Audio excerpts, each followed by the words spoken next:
real life, manifestation is some another thing.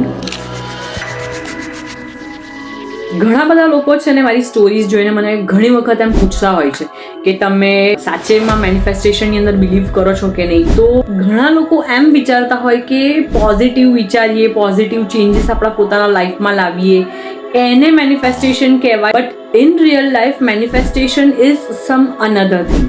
જ્યારે તમે cosmic energy સાથે તમારા માઇન્ડની વાઇબ્રેશન ઉપર જ્યારે મેચ થતી હોય ને, એ ટાઈમ ડ્યુરિંગના અકોર્ડિંગલી યુનિવર્સ તમને સામેથી એ વસ્તુ પ્રોવાઈડ કરી આપે. ધારો કે તમે તમારી લાઈફ તમારા ડ્રીમમાં એક રીતે જોઈ હોય કે ના, મને મારી લાઈફ આવી રીતના જોઈએ છે, કે તમારા નેક્સ્ટ ગોલ્સ હોય, એ તમે કોન્સ્ટન્ટલી એક જ વસ્તુ ઉપર ફોકસ રાખીને વારંવાર એ સેમ મેસેજ યુનિવર્સની અંદર પહોંચાડો છો, અને જ્યારે એ યુનિવર્સ એક્સેપ્ટ કરે છે ત્યારે એ વસ્તુ તમારા રિયલ લાઈફમાં પોસિબલ થાય છે. This is not overnight thing. એક રાતે તમે વિચારવાથી આ વસ્તુઓનું ચેન્જીસ નથી થતું.